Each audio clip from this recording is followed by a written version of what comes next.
What's up, everyone? G Smith 624 here, coming at you with another D&D video, another fictional characters in D&D. This time, we're stepping into the Japanese world of isekais, and we're not picking your average protagonist. No, we're picking a protagonist who's a little down on his luck. The one and only Kazuma from Konosuba. God's blessing on this world.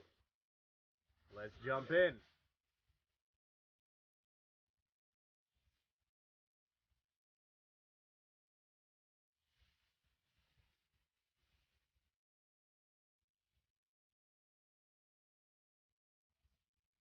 Well, before we even get into it, I have to warn you, this build does use a single feat.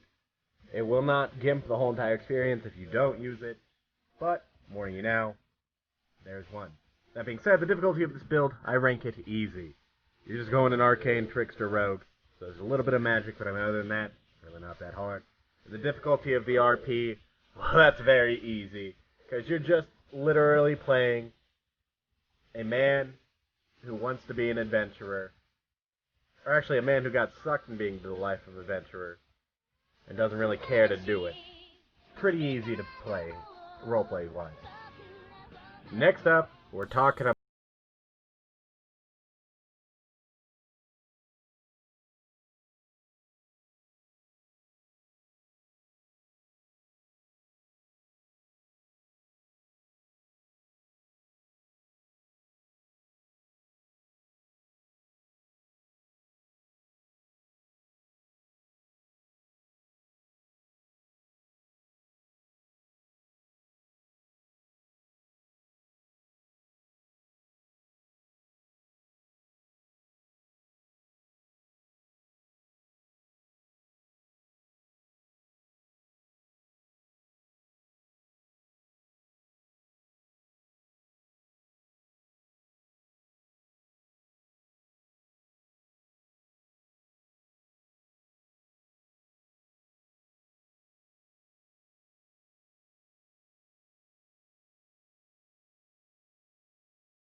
hand help with his stealing, and stealth to help with his stealing, especially because he has a stealth skill.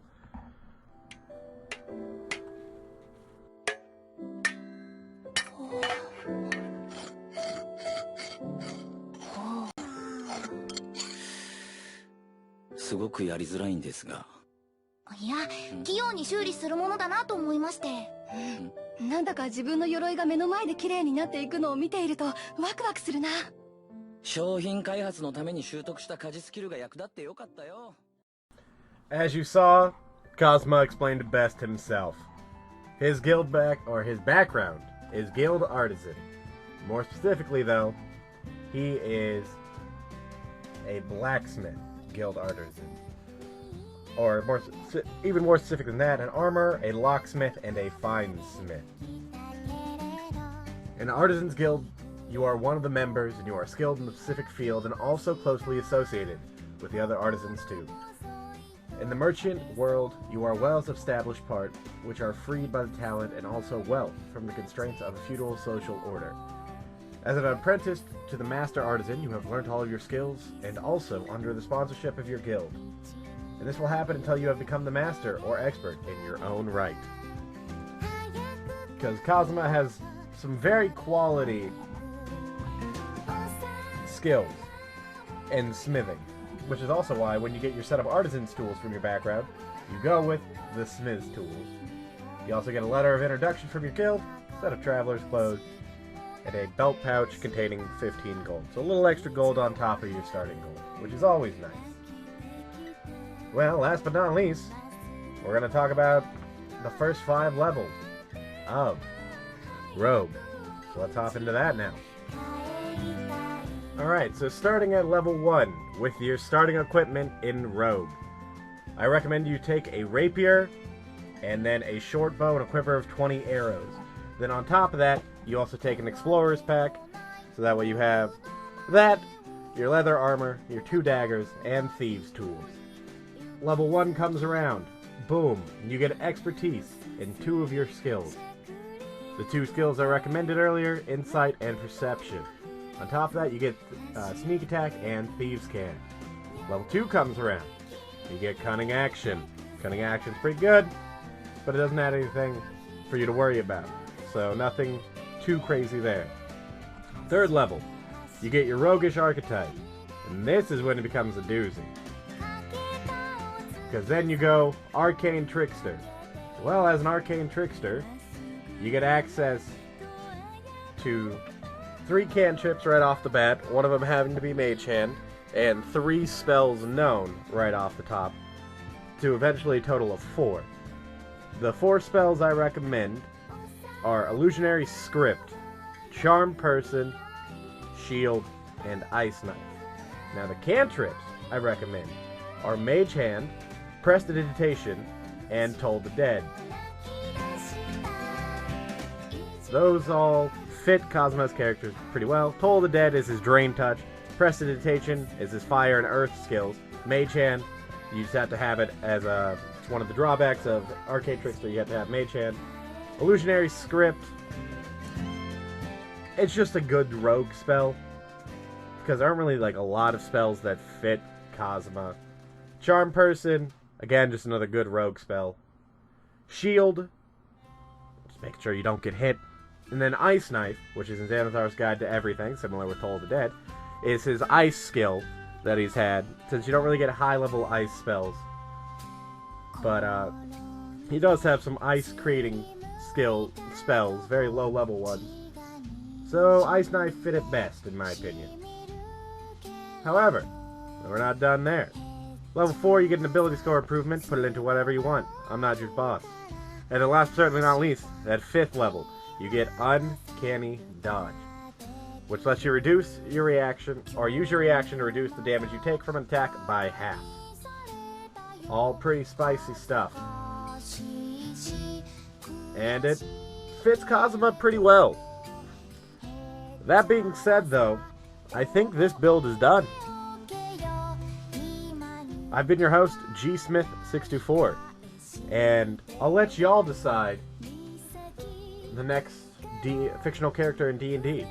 I'll have 2 options at the end of this video that'll pop up any second now, and you choose between them. Farewell. Alright, so next month's episode, or next time I get around to this, which will probably be in a month, y'all gonna decide the next character. So should we continue the Konosuba train and go on to the goddess herself, Aqua? Or shall we deviate the path and head over to Chrono from Chrono Trigger? I'll let y'all decide. Tell me in the comment section down below. And that being said, though, I hope you enjoyed, and I'll see y'all next time. Peace.